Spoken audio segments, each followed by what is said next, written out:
Es imposible hacer una pregunta después de esta clase, ¿sabes, no? Bueno, Tiene que dar al principio de todo, empezar diciendo, reflexionando sobre cómo fue la expulsión de los musulmanes de España,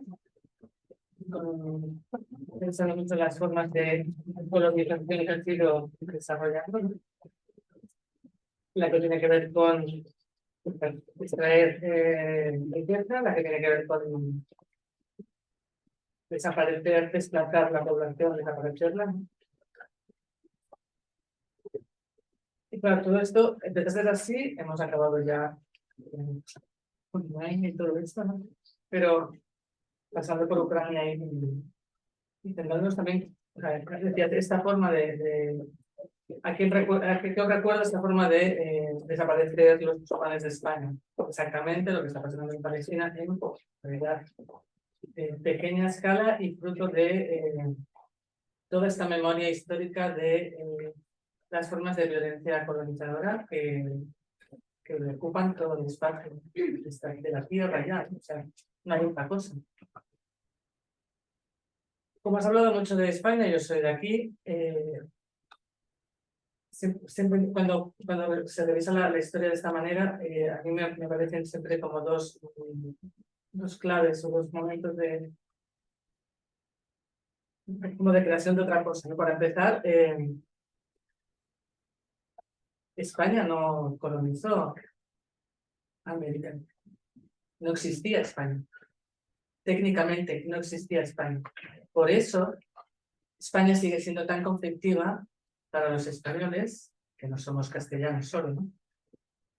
Porque no existía. O sea, la figura colonizadora mayor de de simbología de las hazañas más violentas de la historia ancestral de todos, ¿no? Porque tan historia ancestral es el desplazamiento de pueblos originarios a finales del año del 1400, como la desaparición de los vecinos de cualquier lugar más allá de Castilla, en el que todos los vecinos judíos y musulmanes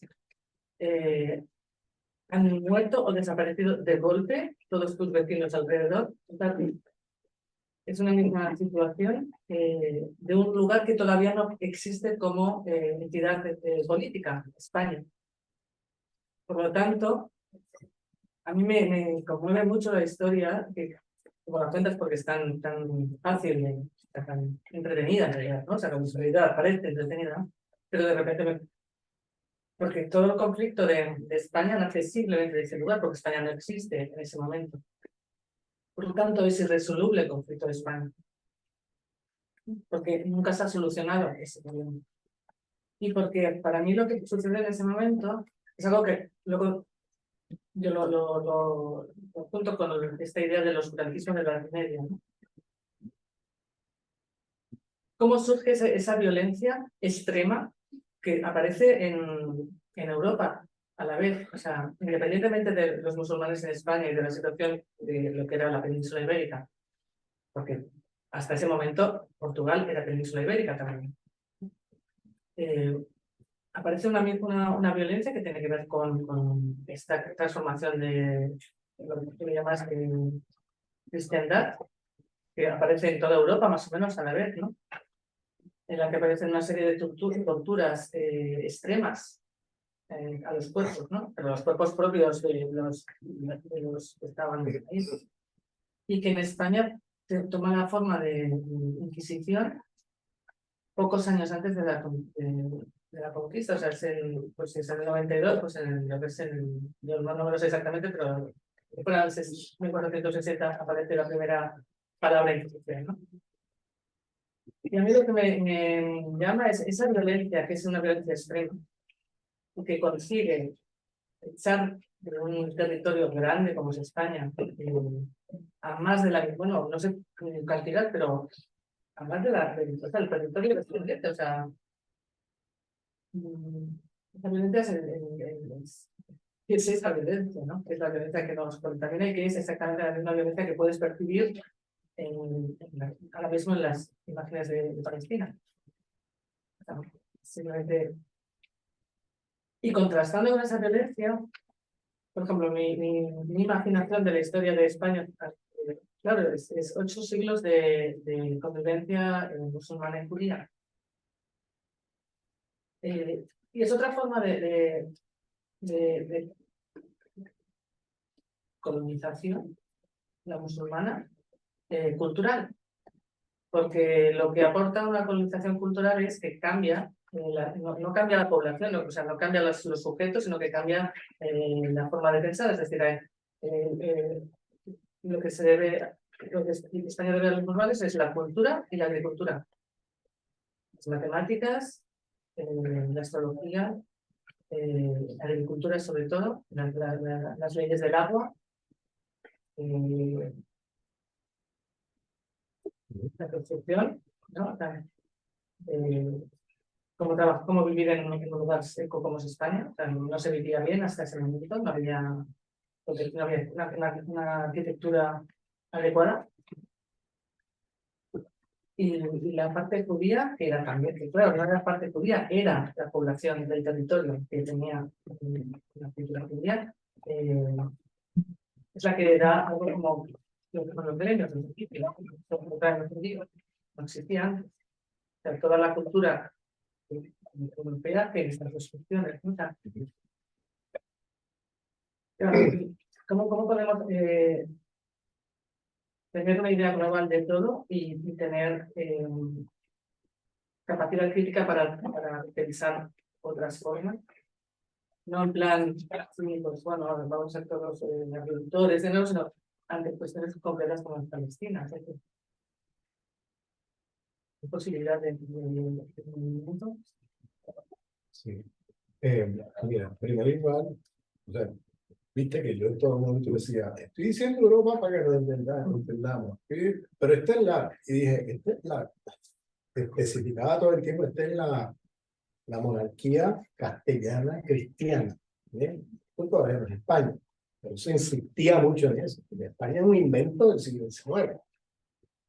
España se inventa como nación en el siglo XIX. O sea, no existe España antes del siglo XIX. Lo que existe es la monarquía castellana, pero España es un invento del siglo XIX donde se intenta hacer esto de Estado-Nación. Un Estado, una nación, una identidad, una población. El Estado-Nación es la secularización del cristianismo teotemato de la conquista holanda. Pues el cristianismo teotemato es todos somos cristianos, un Estado con identidad cristiana y toda la población tiene que tener identidad cristiana. Entonces, transformaron la unidad con heterogeneidad de los musulmanes o de los cristianos unitarios en unidad con homogeneidad. Un Estado, una identidad, una población, punto. El que no tenga eso, fuera. ¿Entiendes? Y el que se quiera quedar se tiene que convertir a eso. Si no, lo pasamos por las armas. Entonces, eso luego se seculariza en el Estado-Nación, con todos los problemas que eso va a traer al mundo. Porque es una ficción, esto de Estado-Nación es una ficción. No existe en ninguna parte del mundo esta idea de que hay un Estado con identidad que responde uno a uno con la población. No existe en ningún lado. Es más, eso crea más problemas que solución. Por eso los pueblos indígenas de América Latina en los últimos 20 años están planteando constituciones plurinacionales que no tienen nada que ver con lo que dice Podemos de plurinación. ¿Okay? No tiene nada que ver. ¿Okay? Porque lo que dice Podemos de plurinacional en realidad es multiculturalismo liberal.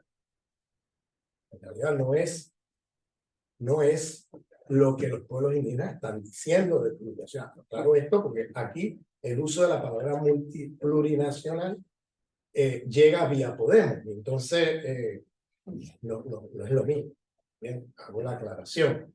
No lo hago por atacar a Podemos o esto o aquello, sino porque hay que aclarar estas cosas, porque en la noción de Podemos está es más multiculturalismo liberal, porque la noción de los pueblos indígenas de plurinacionalidad está allí puesta la idea de la soberanía de los pueblos. Que habemos varios pueblos coexistiendo dentro de un mismo Estado y que esta estructura de Estado-Nación, esto es un invento de los blancos criollos para oprimir a los pueblos indígenas, a los pueblos afro, a los pueblos mestizos, etc. Y tenemos que tener entonces otra estructura de Estado donde podamos convivir de igual a igual. Entonces ahí viene el tema del Estado plurinacional, donde cada pueblo tiene su soberanía e incluso jurisprudencia bien propia, cómo coexistimos y vivimos y convivimos dentro de un mismo Estado. Ese es el entonces se han planteado como solución descolonizadora al Estado-Nación la idea de Estado plurinacional, que reconoce la soberanía de cada pueblo, etc. Es otra visión muy diferente a la de Podemos, que pasa más por el tema identitario, multicultural, que por el tema de soberanía del pueblo. Entonces, eso es importante aclararlo para saber de qué estamos hablando, que son dos proyectos diferentes. Y entonces, volviendo a tu pregunta, lo que pasa en el siglo XIX es que ese Estado que se construyó a través de todas esas conquistas, ahora va a intentar construirse como Estado-Nación. Antes era los cristianos frente a los demás, ahora va a ser España frente a los demás. Entonces van a secularizar el tema y van a poner ahí el tema del proyecto de Estado-Nación, que es un tema que está pasando en toda Europa en el momento, donde se crean estados con esta pretensión de Estado-Nación. Y entonces ahí viene el invento de España, y que hablan de reconquista, ahí se inventó la reconquista, se inventó todo eso. Pero en realidad la monarquía siguió. El Estado monárquico del Reino de España, o sea, el Reino de Castilla se transformó en Reino de España. Hasta el día de hoy. Entonces hay unas continuidades muy fuertes y por eso la dificultad que tiene ese Estado con todo lo que es diferente. Pero vamos a ver, porque, o sea, miren, mi carta de identidad con España, en el de mi hija, que tiene hacia 2006, pone Reino de España. Yo nunca he tenido, no reconozco Reino de España en mi vida, excepto bueno, visto lo que me dice ahora. Claro, porque ha pasado de repente así como tranquilamente. Mira, porque lo ocultaron a tu generación, le ocultaron Reino de España. Entonces, cuando era Reino de España, vamos, eso no cambió, sigue siendo Reino de España. Lo que pasa es que lo ocultaron ahí y pusieron España, pero en realidad estamos hablando de Reino de España. O sea, no, pero digo que este año lo han puesto, o sea, este año el año pasado, lo han puesto de nuevo después de toda esta franja de ocultación. Ahora ya no hace falta, que ahora ya lo dicen. Ellos lo dicen sin ninguna vez. Ellos ahora, respondiendo a ese desafío, pues ellos ya no se ocultan, ¿verdad? Antes se ocultaban y te hacían creer que estamos en una democracia secular, republicana, etcétera. Ya no hay nada de eso aquí.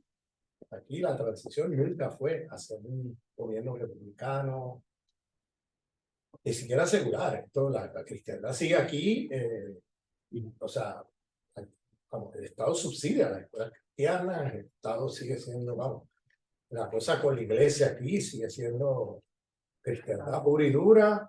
La iglesia tiene un poder enorme aquí. O sea, aquí nunca tuvimos un Estado secular y nunca tuvimos un Estado que no fuera el reino. Lo otro era como una fachada que se puso allí como mito de transición democrática, pero en realidad fue el ocultamiento de toda una élite franquista que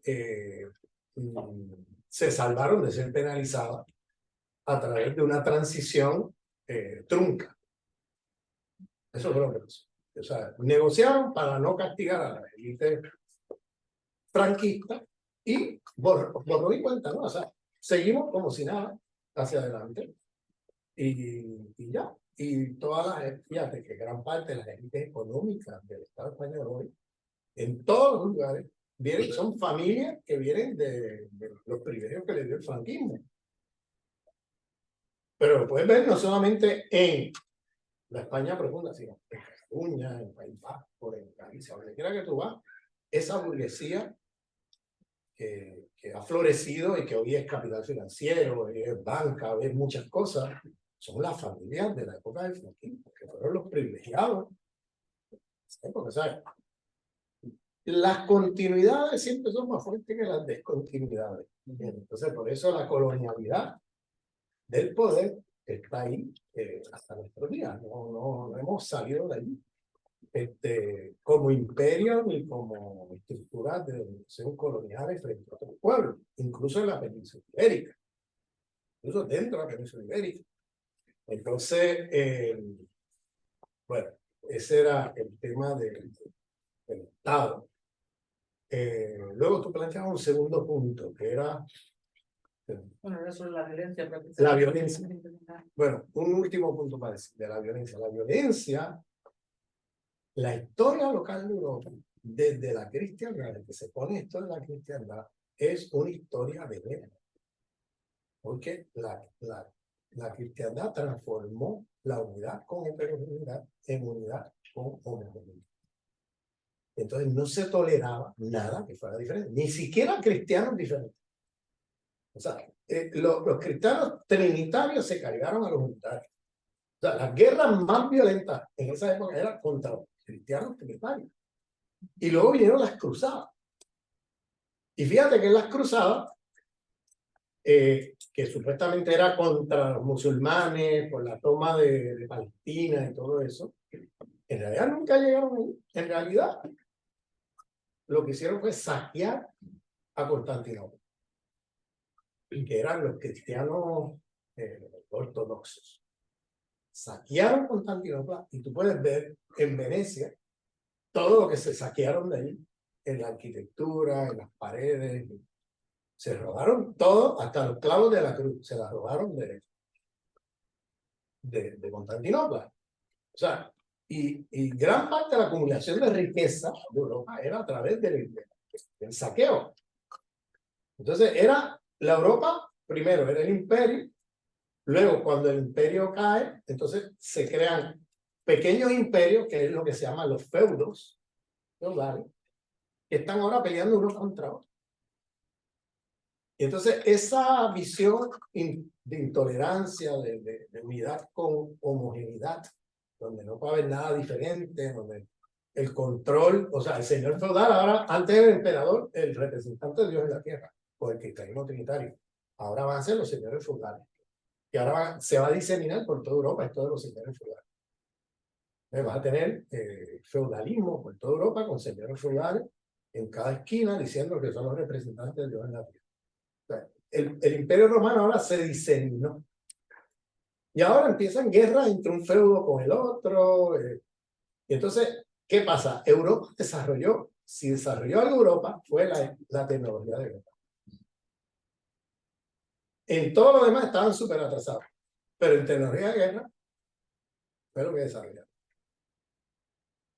Entonces, esa Europa medieval, etcétera, viene de una violencia que tiene que ver con la inversión del cristianismo cuando se transforma en cristianismo.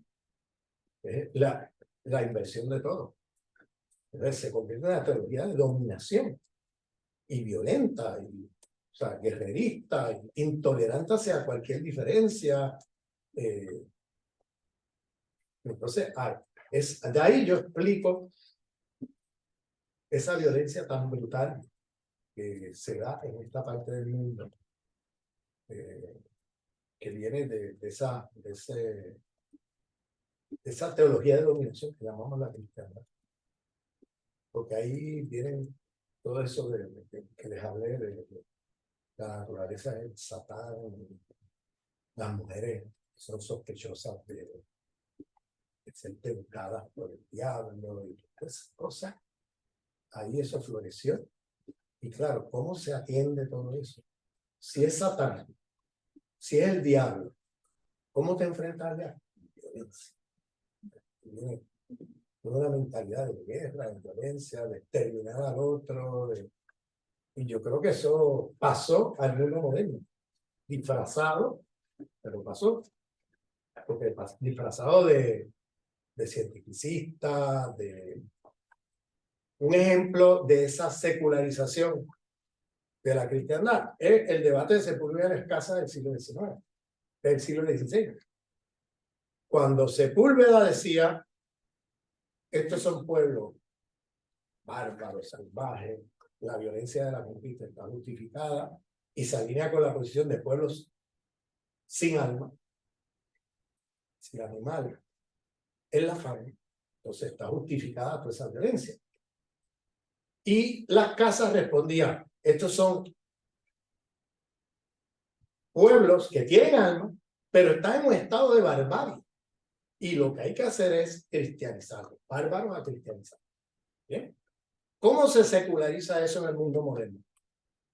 Cuando la autoridad de conocimiento pasa de la teología a la ciencia en el siglo XIX, la posición de Sepúlveda se seculariza de pueblos sin alma a pueblos sin la genética humana. El mismo perro contra el collar. Porque ahora, o sea, si tú no tienes alma, tú eres inherentemente, naturalmente, un animal. Y si tú no tienes genética humana, en el siglo XIX es la misma historia, es el mismo perro con otro collar. Esa es la secularización de un debate teológico del siglo XVI, ahora en la modernidad. Por eso digo, las narrativas, la modernidad es la secularización de la narrativa de la cristiandad. O sea, ahora, por las pseudociencias del siglo XIX, se va a decir que estos son razas inferiores, que no tienen genética humana. Entonces pasamos de pueblos sin alma a pueblos sin la genética humana.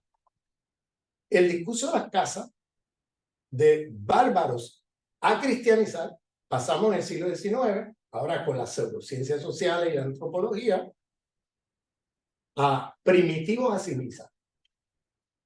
De bárbaros a cristianizar, a primitivos a civilizar. En esto que estamos hablando de millones de seres humanos asesinados. Siglo XVI, cristianiza Totemato. Siglo XIX, civiliza Totemato. Siglo XX, desarrolla Totemato. Y ahora en el XXI, en los últimos 20 años, democratízate o te mato. Todos son proyectos globales imperiales, diseños globales imperiales, donde tienes el mismo patrón de dominación imperial sobre los pueblos, pero en un momento es cristianiza Totemato, en otro civiliza Totemato, en otro desarrolla Totemato, y ahora en el 2021, estamos en el democratiza Totemato en esas guerras que estamos viendo en el Medio Oriente desde el principio del siglo XXI. Pero es un ejemplo de cómo esas narrativas teológicas de la cristiandad siguen hasta nuestros días. Sepúlveda es lo que llamamos hoy racismo biológico. Y las casas es lo que llamamos hoy racismo cultural. Las dos vertientes de racismo de los imperios occidentales sobre el resto del mundo. O sea, estas cosas hay que verlas en larga duración. O sea, hay que ver estas estructuras de larga duración, cómo constituyen nuestro sentido común y nuestro mundo hoy. Un debate del siglo XVI que tú crees que no tiene nada que ver con nada, que eso ya pasó. No, eso está vivo y coleando hoy. Pues son los dos discursos por excelencia de los imperios occidentales y del mundo moderno, racista. Los dos discursos racistas por excelencia del mundo moderno. El racismo culturalista y el racismo biológico. Sepúlveda la casa. ¿Alguien más?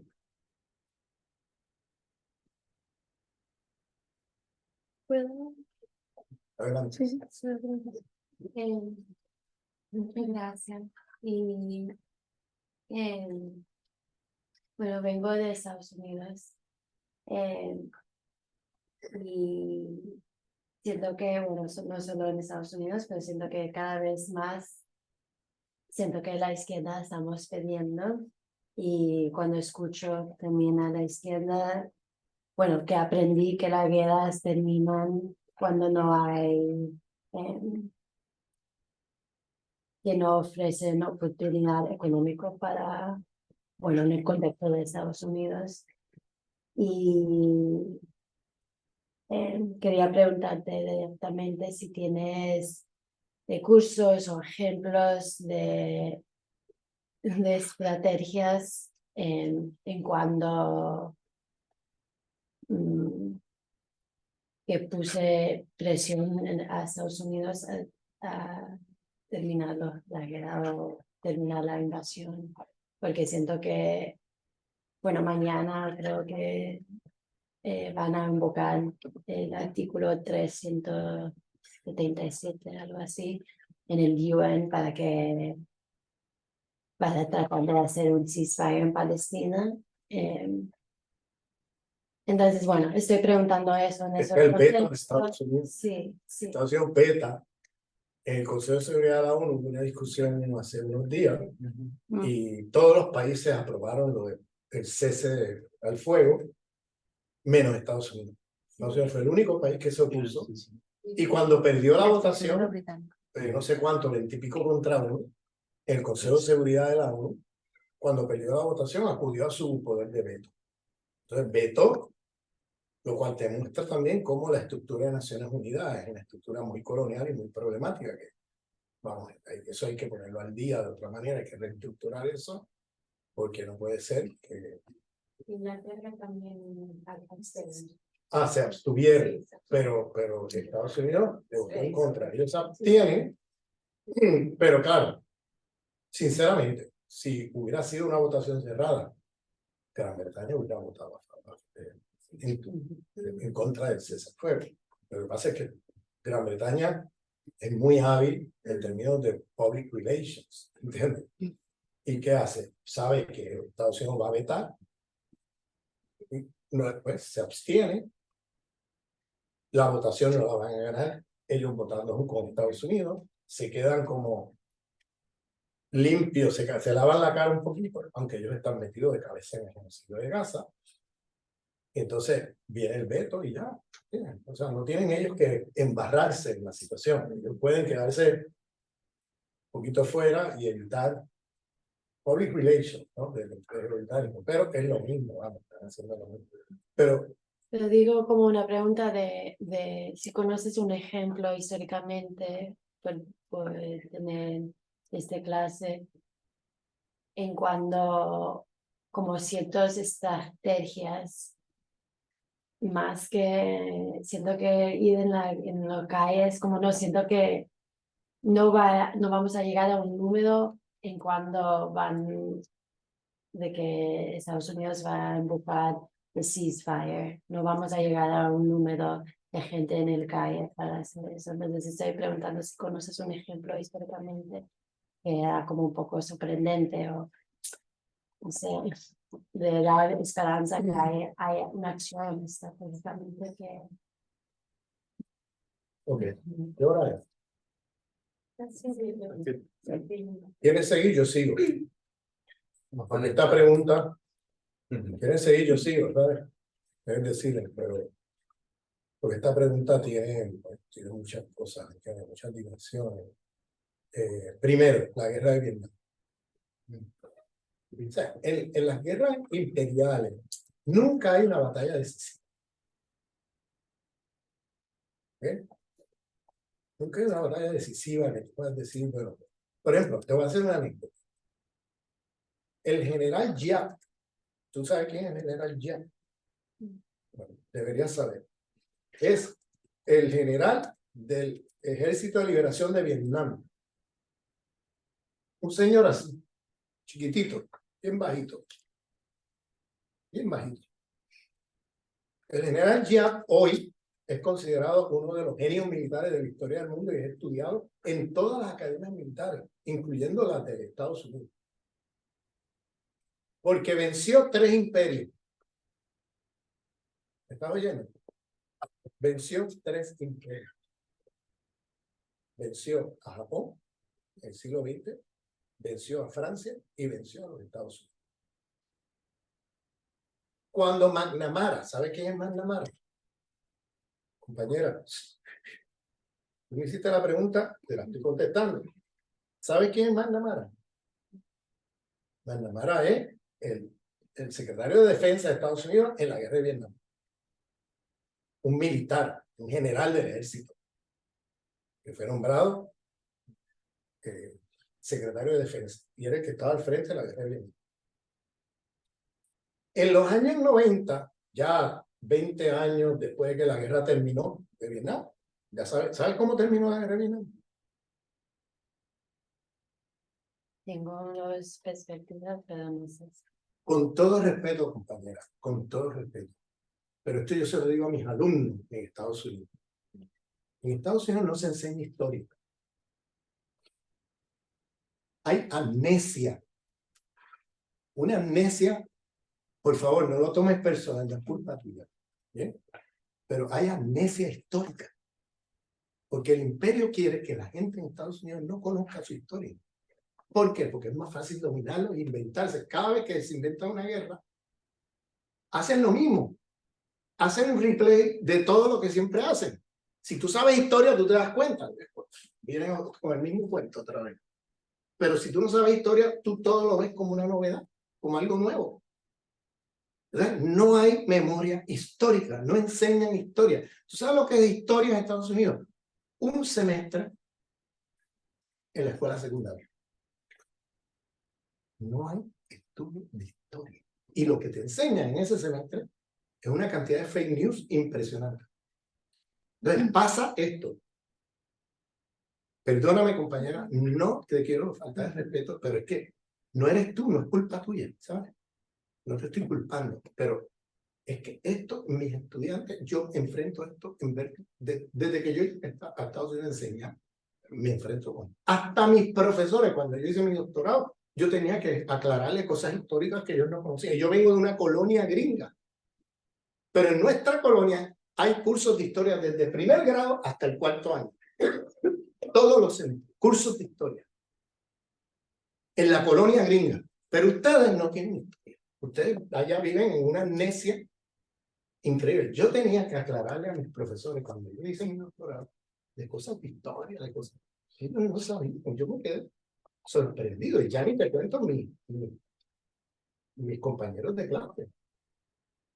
¿Por qué? Porque es sistemático, es a propósito, es para que no tengas memoria histórica. Bueno, y así te dicen cualquier cosa y la gente se lo cree.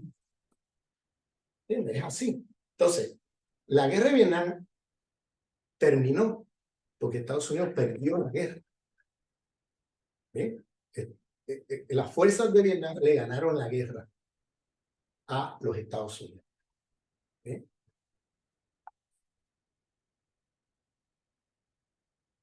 Lo mismo ahora en Afganistán. Una gente que andaban en sandalias, ¿no? Vestidos así con sandalias, con el ejército más poderoso del mundo, le ganó la guerra a Estados Unidos. ¿Tú sabes eso? Estados Unidos perdió la guerra de Afganistán, que lo sacaron a patadas. En Vietnam lo sacaron a patadas.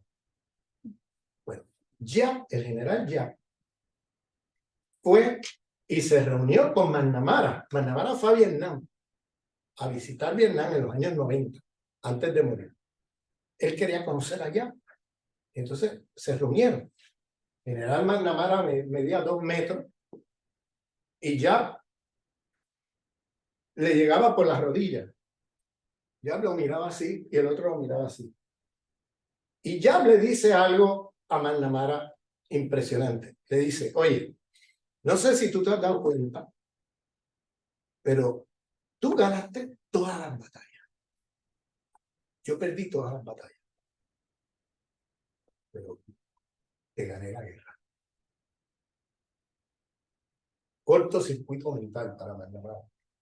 Porque en Occidente, ganar la guerra es la suma de ganar todas las batallas. Y este hombre le está diciendo, yo perdí todas las batallas, pero te gané la guerra. Otra manera de ver el mundo, ¿no? Y otra manera de pensar la guerra, que ya no es posesión de tierra, sino que es el movimiento, es taoísmo, es el movimiento energético sobre el territorio. Entonces tú no, en Occidente, la guerra se pelea tú, tomando territorio, tomando más, abriendo trincheras, así. ¿Entiendes? En esa cosmovisión, pues no es tomando territorio, es la guerra de la pulga. Perdió todas las batallas, pero gané la guerra. ¿Por qué? Porque lo que ocurre es una guerra de desgaste. Porque ellos no pueden, ni los afganos, ni los vietnamitas, ni los palestinos pueden ganar una batalla así, porque el poderío militar del otro es tan grande que tú no puedes ir y ganar una batalla así. Entonces es una guerra de desgaste, donde los imperios al final se tienen que ir, porque no pueden seguir allí. Es decir, y eso es lo que ha pasado en el mundo desde, o sea, por eso todos son imperios coloniales. El colonialismo desapareció, aunque la colonialidad ha seguido, pero el colonialismo fue derrotado así. No hubo una batalla que tú dijeras, mira, aquí, esta es la batalla donde... No, es que llega el momento que es la guerra de la pública, o sea, donde ya no puedes más. O sea, el desgaste económico, desgaste militar, el cansancio, la oposición en tu país a los gastos que tienes ahí. O sea, llega el momento, se acumula todo y tienes que empacar y irte.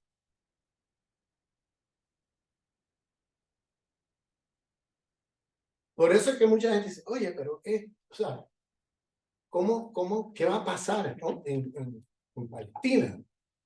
Pues porque los palestinos están en una desventaja brutal. No es desventaja, pero todos los pueblos que han sido colonizados están en una desventaja brutal. Y terminan venciendo a los imperios. No hay imperio que haya durado toda la vida. Todos los imperios empiezan, ascienden y se caen. ¿Bien? No hay imperios que hayan durado toda la vida. Y entonces, estamos viendo ahora un desgaste del Estado de Israel brutal. Desgaste simbólico, desgaste ideológico, desgaste interno. Están en casi una guerra civil interna. Desgaste por todos lados. Y ya hay gente hablando de que Israel pues, va a durar 5 años más, como mucho. Que va a haber un colapso. Porque con todo ese poderío militar, con todo eso, eso no es lo que te hace ganar una guerra. Estados Unidos perdió la guerra en Vietnam porque nadie en Vietnam estaba a favor de Estados Unidos. Estados Unidos perdió la guerra en Afganistán porque nadie allí estaba a favor de Estados Unidos. Y los que en algún momento lo estuvieron rápidamente cambiaron de opinión cuando vieron los desastres que hacía Estados Unidos, donde creo que se metía. O sea, iba matando civiles, matando collateral damage, daño colateral, o sea, matando gente en una boda, familias que están en una boda. ¿Tú sabes cuántas familias no mataron en Afganistán? En Irak, en Siria, por todos lados.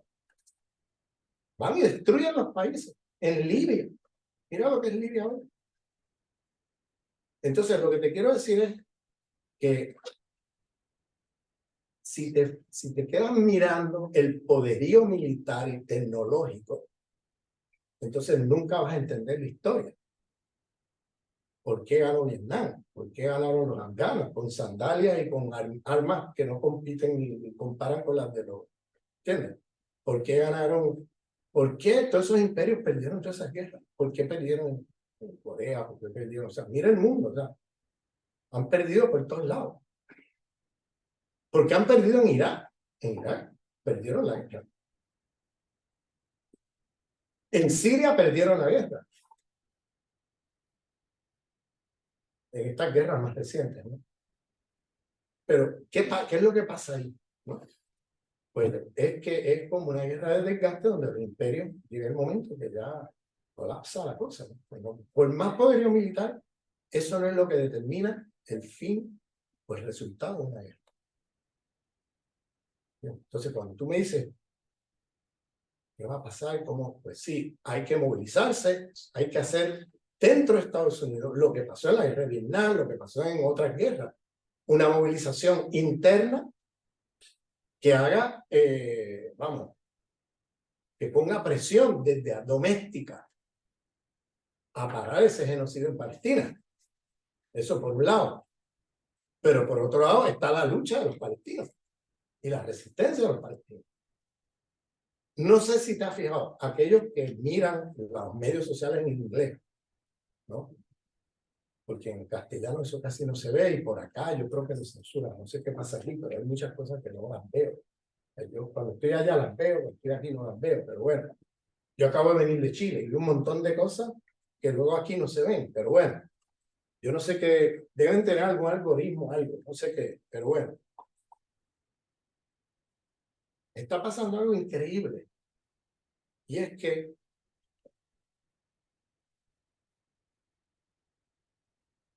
hay millones de personas en los Estados Unidos, en Europa, que están mirando lo que está pasando en Palestina y le está cerrando el velo, le está abriendo los ojos de lo que está pasando en el mundo. Millones de personas. Hay cantidades, esto es en inglés, que lo tienes que ver porque acá en castellano no se ve tanto esto, pero en inglés se ve un montón de estos videos de gente que salen ahí diciendo, oye, yo me quedo maravillado de ver o sea, qué religión es esta, donde la gente le matan a la familia, destruyen todo y dicen Allahu Akbar con una sonrisa. Y dicen Alhamdulillah por la bendición de Allah. O dicen Allahu Akbar, Allah es grande. ¿Qué es esto? O sea, ¿de dónde saca esa gente esa fuerza? ¿Qué religión es esa? ¿Y sabes lo que está pasando en Estados Unidos? El Corán se ha convertido en un bestseller. El Corán. Millones de personas se han puesto a leer el Corán. Ya diciendo, yo no quiero que me cuenten más cuentos de los musulmanes. Yo quiero leer qué es lo que esta gente tiene, porque no puede ser que esa gente estén allí en medio de ese catástrofe y estén todavía diciendo Allahu Akbar. Y tú sabes lo que está pasando. Está habiendo conversiones al Islam en los Estados Unidos. Ahora el número es increíble. ¿Qué está pasando en Estados Unidos mientras hablamos? De gente que se han convertido al Islam. O gente que si no se convirtieron, ahora tienen una visión del Islam diferente. Están diciendo, lo que me habían contado del Islam no tiene nada que ver, porque me he puesto a leer el Corán y hace mucho sentido lo que dice el Corán. Y no es lo que me contaron. Y de momento empiezan a ver cosas así que generan unas grietas enormes y ya hay gente, ya hay un movimiento fuertísimo en Estados Unidos llamando a quitarle la ayuda económica de Estados Unidos a Israel. El momento que eso pase, Israel colapsa. Israel colapsa, porque depende de la ayuda exterior de Estados Unidos. O sea que Estados Unidos, ¿qué pasa? Es el país que más ayuda exterior recibe de los Estados Unidos. ¿Tú sabías eso? Estamos hablando de miles de millones de dólares que recibe de Estados Unidos. Subsidia la economía israelita y el genocidio. Taxpayers' money from the US.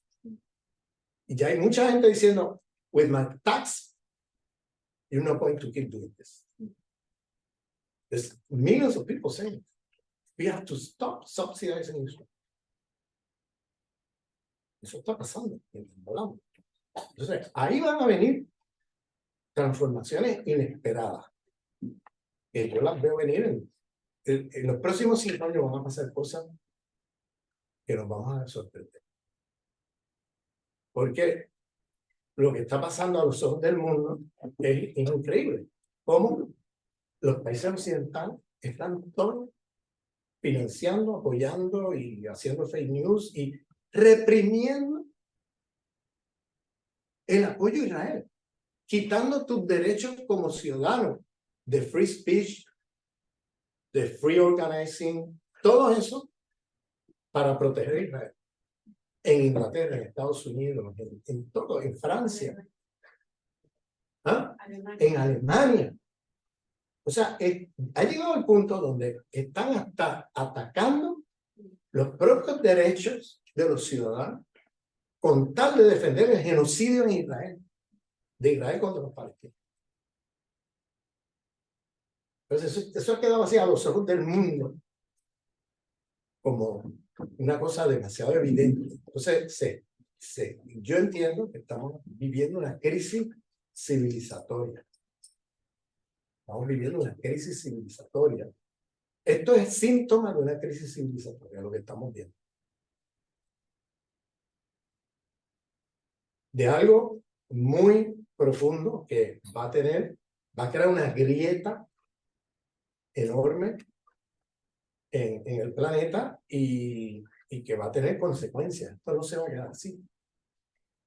Ya gente le ha perdido, o sea, ya hay gente cuestionándose a los imperios occidentales, ya hay gente que yo he visto americanos que eran de la derecha americana, americanos que votaban Republican y todo eso, diciendo gracias a los palestinos porque me han abierto los ojos. Gente diciendo eso en video. Gracias a los palestinos que me han sacado el velo de los ojos. Que ahora entiendo lo que pasa en el mundo. Antes no lo entendí. Ahora veo los fake news. Ahora veo todas las mentiras que nos han dicho de Israel. Ahora veo todo así. Pero una cantidad. Métanse en los medios sociales y van a ver esto. Una cosa explosiva por todos lados.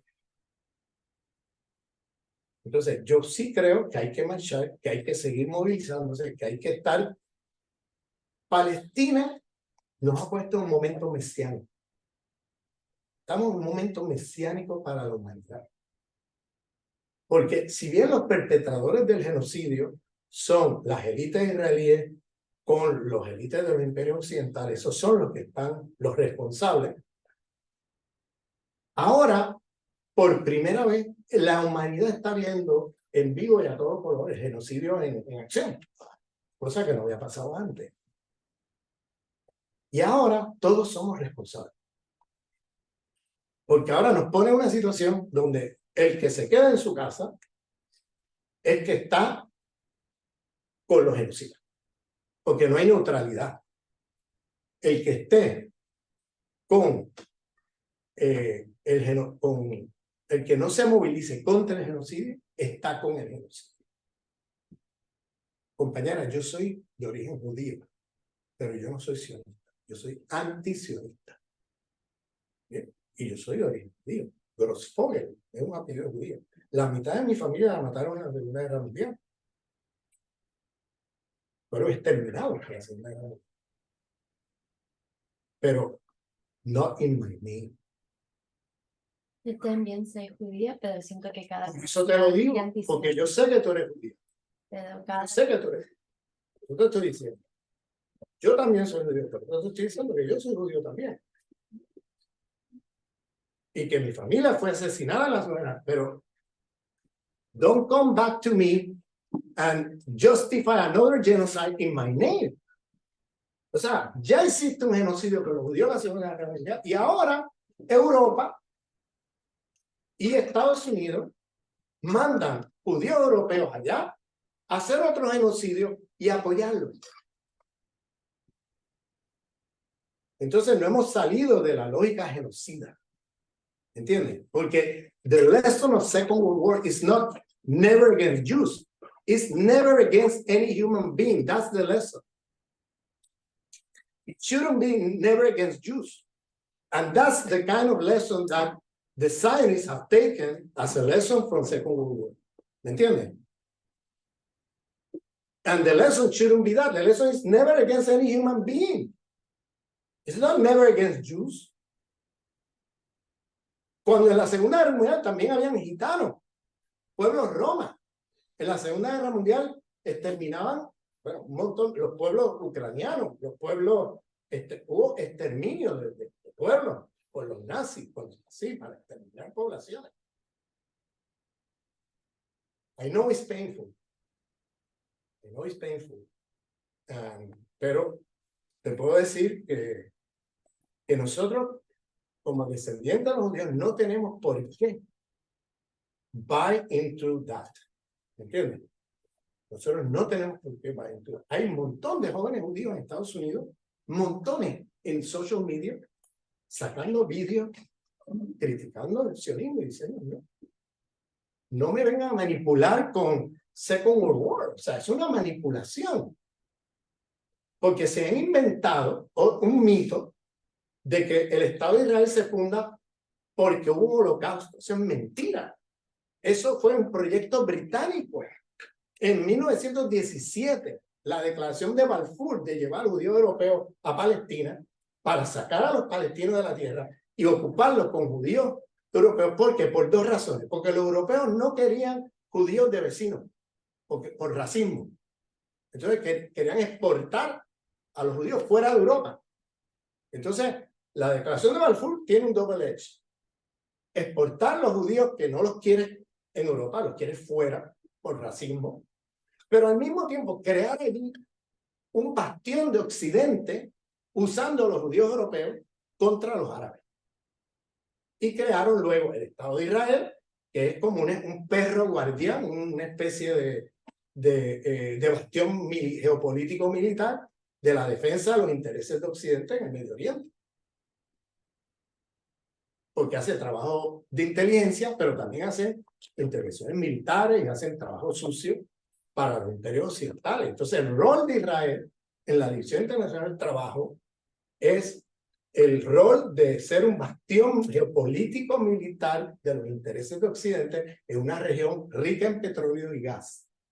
Y están usando judíos europeos, sobre todo europeos, que son los que fundan el Estado de Israel, y que vienen con una ideología ya racista, eurocéntrica, con todos los problemas de la modernidad occidental, y van allí a colonizar a los bárbaros, porque así era como el Estado de Israel definió a los palestinos desde el primer día. Estos son los pueblos inferiores, bárbaros. Ha sido desde el primer día un proyecto racista contra los palestinos y los judíos, y los árabes. Pero también contra los árabes de origen árabe. No es solamente, el Estado de Israel es el Estado más antisemita, probablemente del mundo. O sea, es uno de los estados más antisemitas, porque también discrimina con judíos que no son europeos. Y discrimina con pueblos semitas, como los árabes son pueblos semitas. También. Y fíjate que en la historia, los árabes y los pueblos, los estados musulmanes siempre protegieron a los judíos. Siempre. Nunca hubo pogroms contra los judíos de parte de los estados musulmanes. En Palestina convivían pacíficamente. Los musulmanes nunca tenían un prejuicio ni nada. Esos son inventos, fake news de los historiadores sionistas que nos han hecho creer que el problema en Palestina es un problema milenario porque los musulmanes son los más antisemitas del mundo. Eso es lo que nos dicen. Eso es mentira. ¿Para dónde tú crees que huían los judíos de los pogroms de aquí? ¿A dónde tú crees que iban corriendo? A los países musulmanes, porque allí sí los recibían con los brazos abiertos. Allí eran respetados. Tenían en la conquista del Andalus, ¿a dónde se iban? Desde la conquista del Andalus hasta la Segunda Guerra Mundial con los nazis se iban a las tierras musulmanas. Y eso es una gran mentira que nos ha hecho creer. Los árabes y los musulmanes no son antisemitas. Lo que están es defendiéndose de una agresión genocida. El problema no es religioso, es un problema racista colonial. Ese es el problema. Y lo que hacen los palestinos es defender su tierra, su vida, ante el genocidio que vienen viviendo desde hace más de 100 años. Desde 1917 con el proyecto británico de exportar judíos europeos para allá. Entonces, en estas discusiones, y alguien habló de la izquierda, no me acuerdo quién. Tú, en estas discusiones, la diferencia entre izquierda y derecha, muchas veces, en muchos de estos temas, como racismo o colonialismo, muchas veces participan de la misma premisa. La izquierda occidental y la derecha occidental, muchas veces, ahí no está su diferencia, muchas veces participan de lo mismo. Mira, los socialdemócratas europeos, están todos con el genocidio. Mira a los demócratas, mira a los republicanos, mira a la extrema derecha y mira a los socialdemócratas europeos. Están todos con el genocidio. O sea, tú no ves ahí los alemanes, mía, la supuesto gobierno de izquierda de Alemania. Es una cosa horrible.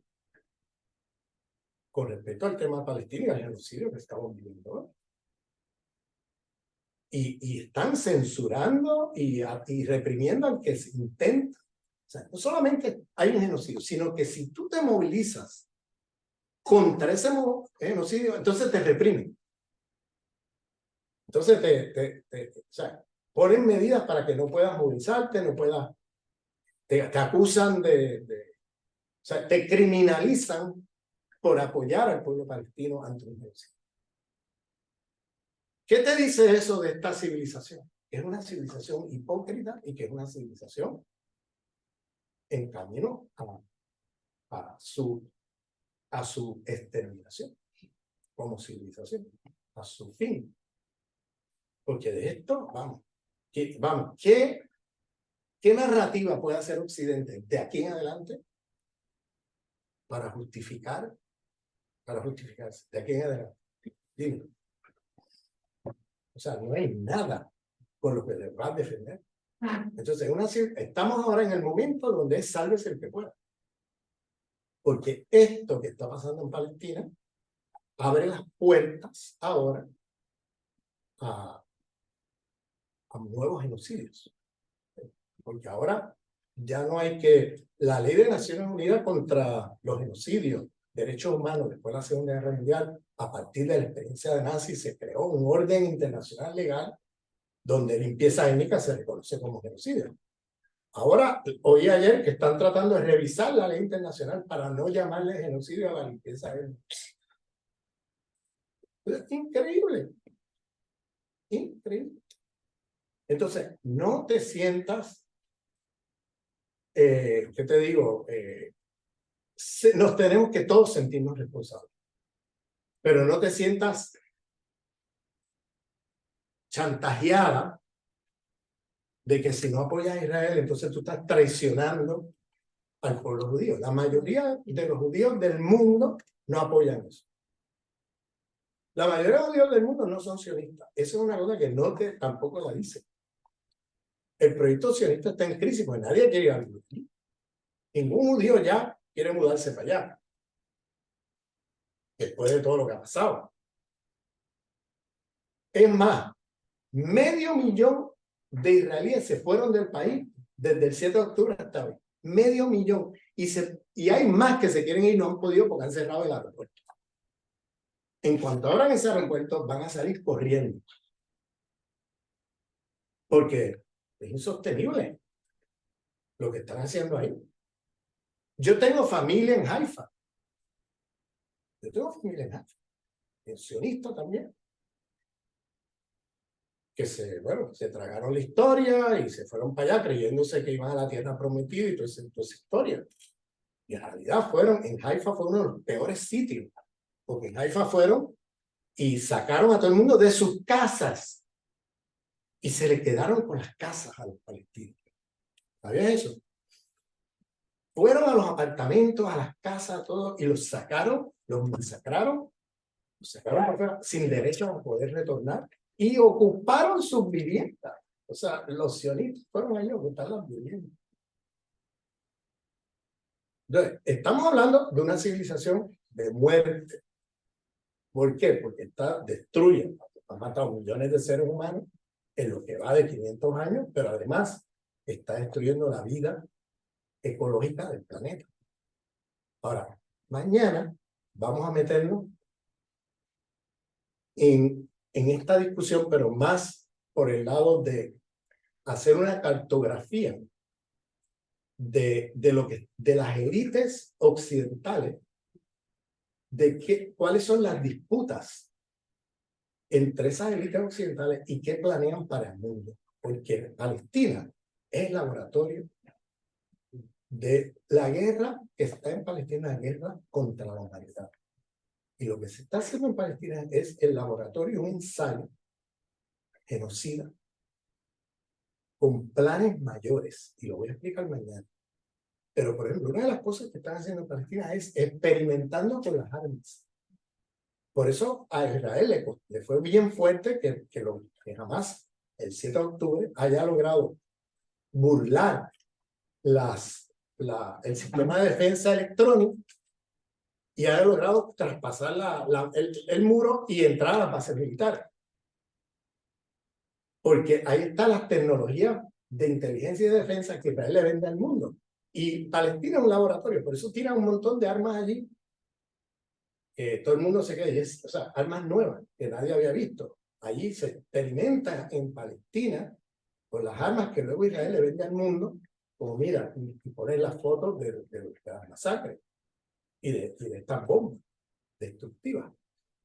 Entonces, hay un experimento ahí con armas como parte de la industria de guerra, pero también hay un experimento de genocidio en vivo y a todo favor, en las narices de todo el mundo, porque también están midiendo hasta dónde llega la gente y hasta dónde pueden llegar, porque hay planes genocidas, y lo voy a explicar mañana, en grande para el mundo, de parte de élites occidentales, y lo vamos a discutir mañana. Yo sé que suena fuerte, pero van a ver a qué me refiero y lo voy a sostener y discutir mañana. Pero Palestina es como el epicentro o el microcosmos de lo que está pasando a nivel mundial y de lo que nos viene a decir al resto del mundo.